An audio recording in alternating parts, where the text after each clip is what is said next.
Good morning and welcome to the Northern Territory in the Black Indigenous Business Resilience Program. Today, welcome to the Yarning Circle, and we have a very special guest that's joining us today.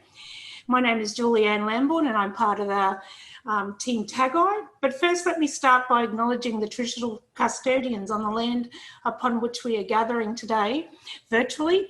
I'm on Gimoi Wallaburri Yidinji country in Cairns, Far North Queensland, but I acknowledge all First Nations people, our elders, past, present and emerging, and extends my respect to you, your family and everyone that's joining us today. So today we're really excited about our guest that's come on to share in our Yarning Circle, and her name is Charmaine Barrett. Charmaine is the Client Relationship Manager for the Industry Capability Network for Northern Territory. So welcome, Charmaine. Thank you for joining us today. Thank you. I'm honoured to be here. Yes. So ICN, you know, we know about the Industry Capability Network. It's all over Australia and the important work that you do. And it's been a question that's been raised a couple of times about what ICN does, you know, what is the value, how can we become a part of it? So we're really excited to have you on today to share about what ICN does. So I'm going to hand over to you and get you to take us through. Okay, I'm just going to go through a quick little presentation. It's better than, I guess, me talking. So I'll just share my screen. Okay, so hopefully some of your participants are registered with ICN. I'll just go through a brief update. So primarily our role here in the Northern Territory is to promote the capability of Northern Territory businesses in the first instance, and if that skill or capability isn't found here, then we look at Australian industry. We are set to promote opportunities that arise from private projects, public sector projects at both construction and operations. So we kind of cover everything, really, is what that's saying. So we really push for that local economic engagement and development. In a nutshell, this is how we work. So we get information from a contractor or a project or a buyer. They've got their specifications. We do an evaluation of our database on capability, the quality or the requirements, whatever they need, and then we provide that list of companies back to the contractor to then engage with the business directly.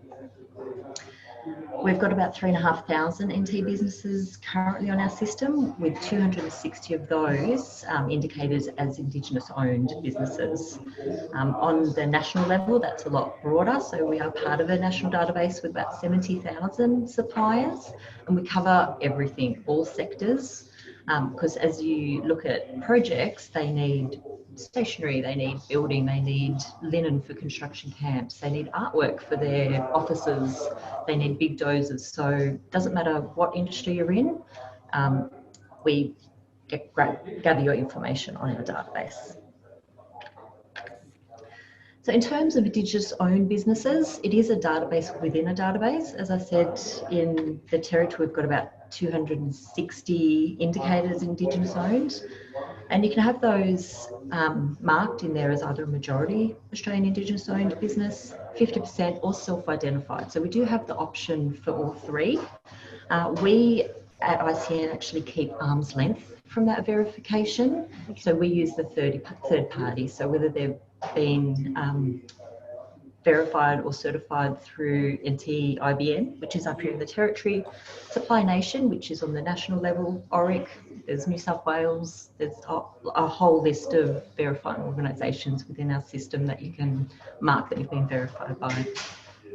We also capture Indigenous number of employees within a business, which is separate to the total number of employees. So there's a really good push there for that local employment levels. And this information actually allows us to do specific business identification down to those percentages required in local industry participation plans for the major projects. So I know each state and territory is a different percentage. In the territory, I think it's about 10%. So we get requests from projects all the time saying, can we have a list of Indigenous owned businesses around the area so we can engage with them? Yeah, great. So this is where we fit.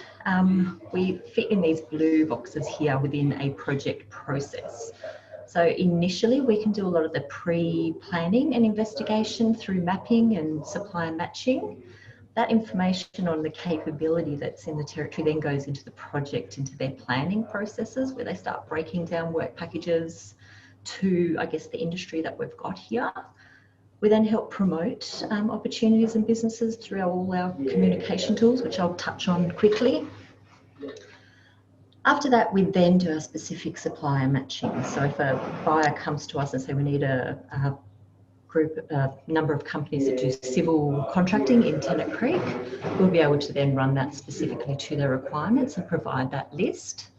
And that goes through to the buyer who uses that information within their tender process. So we're trying to get in pre-tender because that's where we can offer the most value.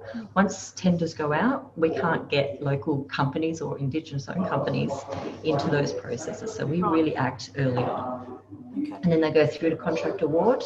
And that's where we, again, engage with that awarded contractor to start the process again. What do they need to know? Who do they need to engage with? So that's after the contract is awarded. So once it goes out to tender, then you work with that contractor then? Yep, in that case, when there's new projects coming in, we work in the pre-tender stage back here. Right. Yep. And as a part of that, like with the numbers for employment or the Indigenous procurement percentages, like for the subcontractor and stuff like that, do you help to work within that, or is that more of a government? Like who?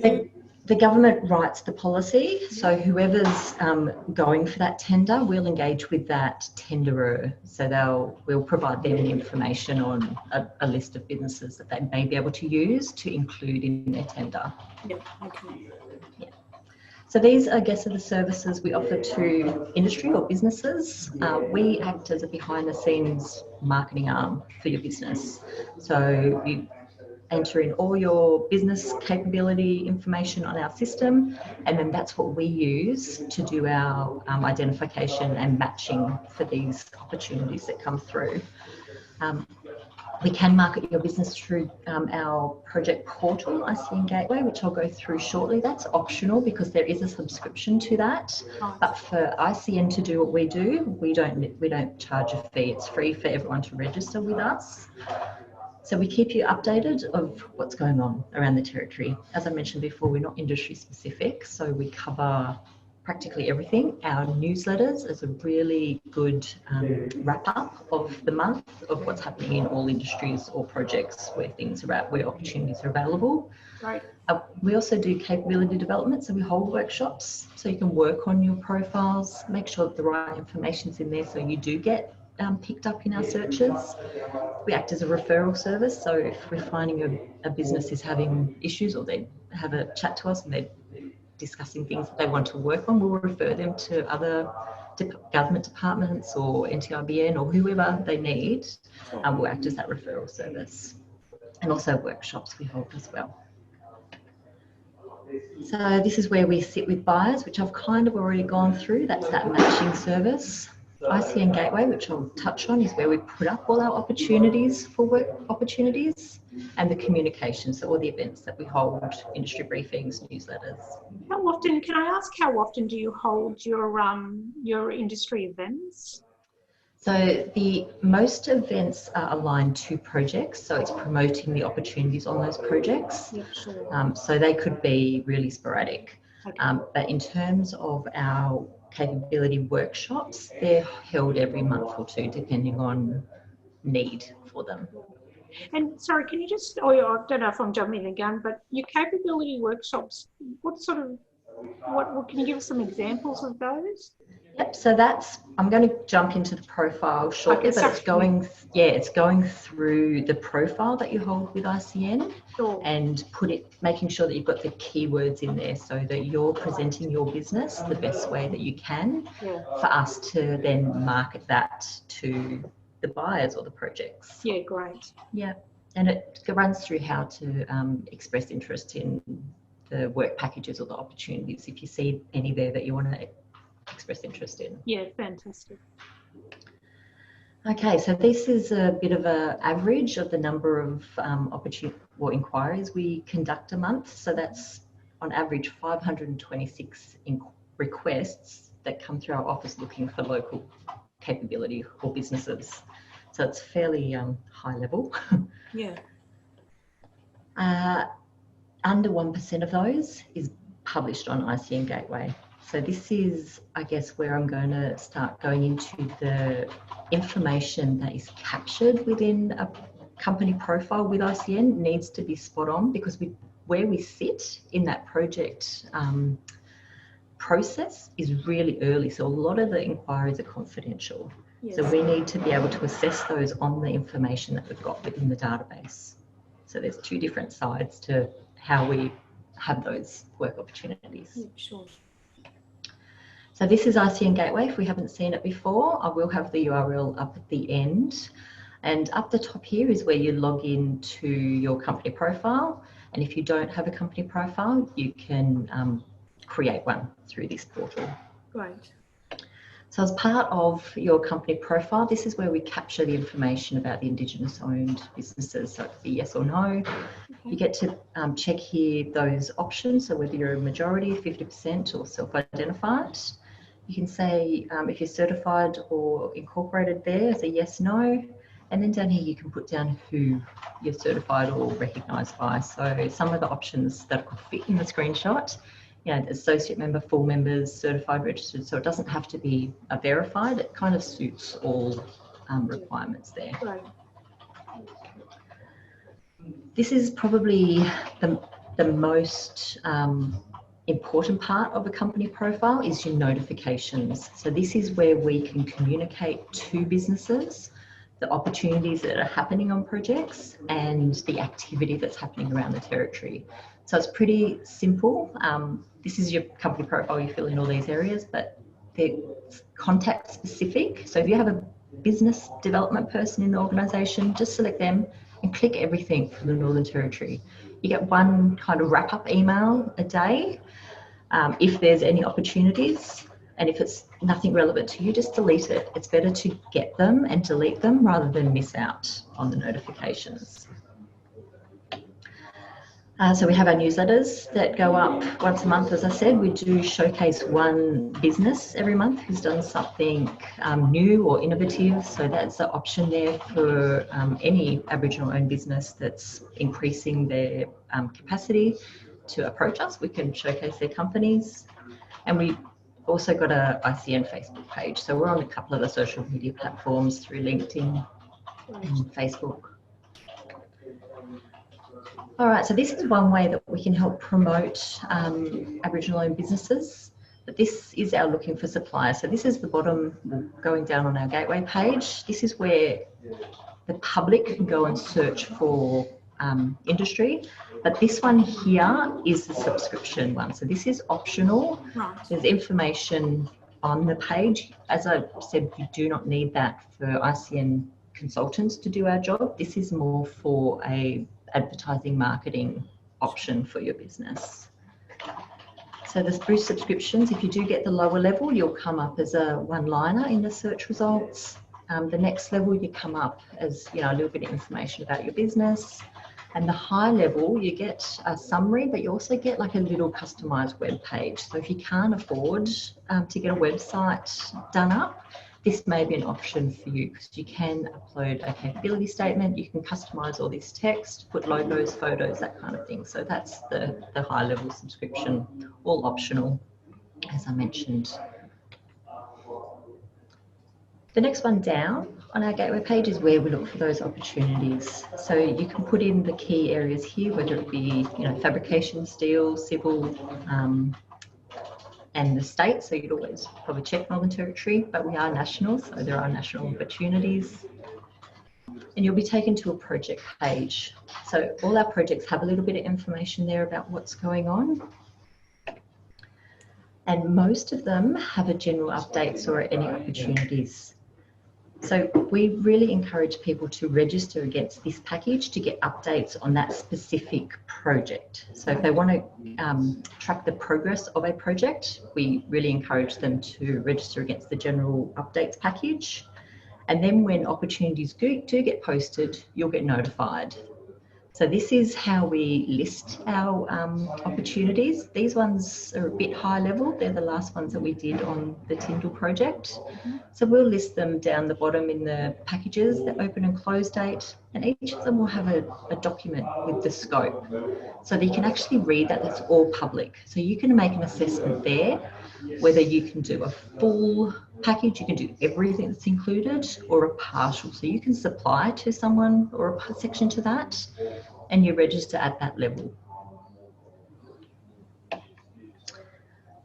Once that package closes, we then pass all those contact details to the client. So that's that second box that we're in. They go and do their assessment, go out to tender, and part of that tender process is listing up on their page who they've actually gone out to tender to.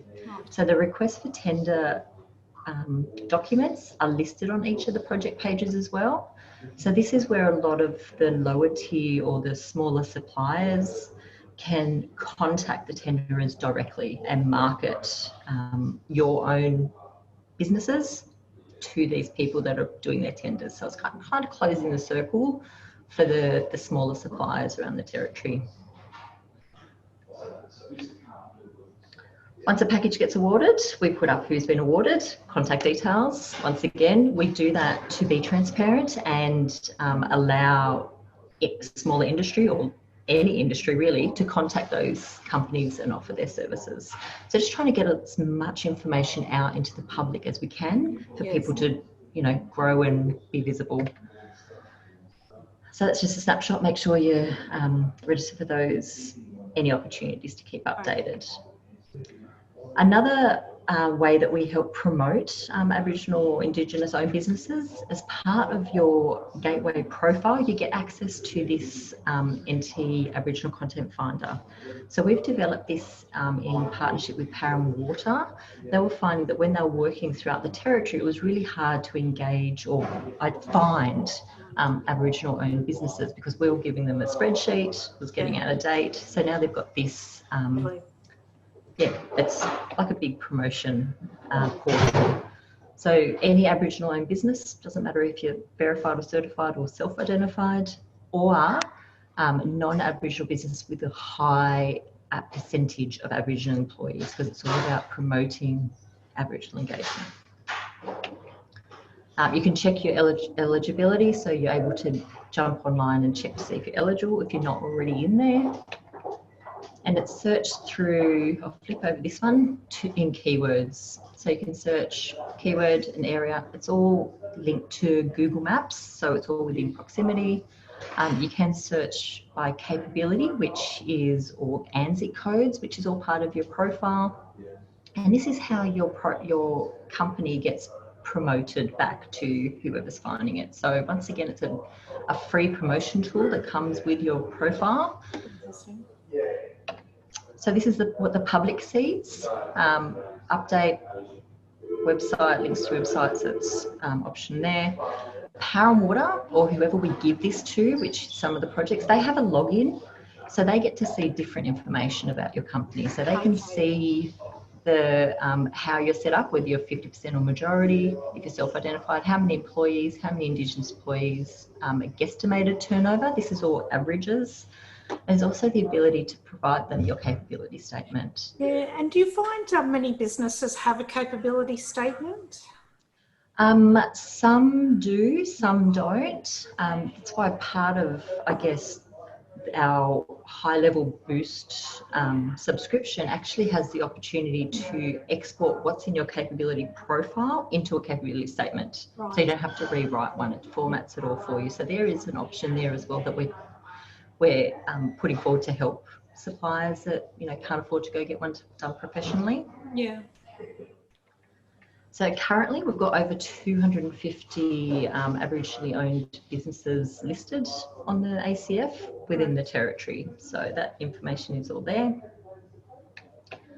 So wording, I guess, would be really important for them as well if they're filling out, you know, their details. So, you know, it's important that they understand key wording. You know, doing that search, because sometimes we find a lot people will leave out key wording Yep. And they miss out on getting notified about opportunities and things like that. So yeah, there's a lot of focus on the fluff.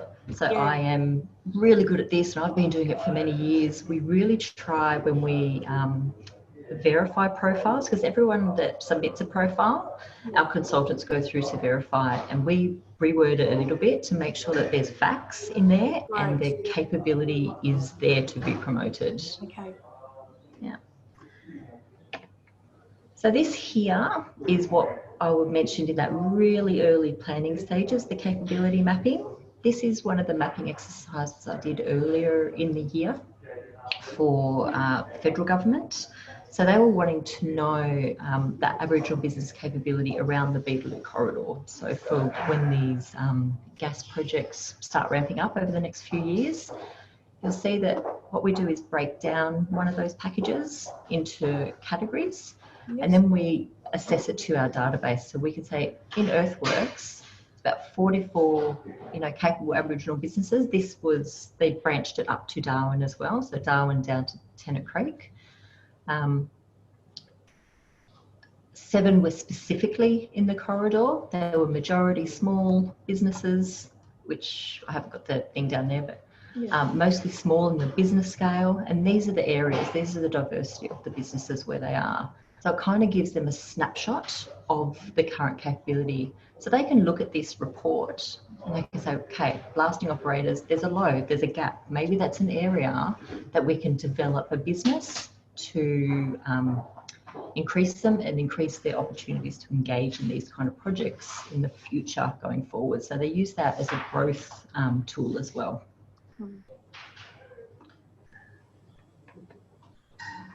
So I guess in a snapshot, this is a really quick kind of overview of ICN because we do a lot. Yes.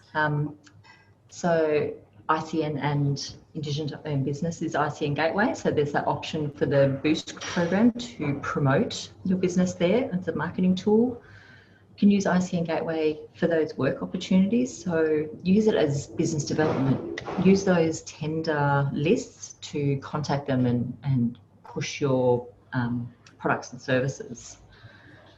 Set up your notifications, receive the information. If you don't information is power, really. What you don't know, but if you can keep up to date with what's going on and who's who in the zoo, it's a lot easier to be visible. Really make sure you provide that information on your capability and capacity for those internal inquiries that we do.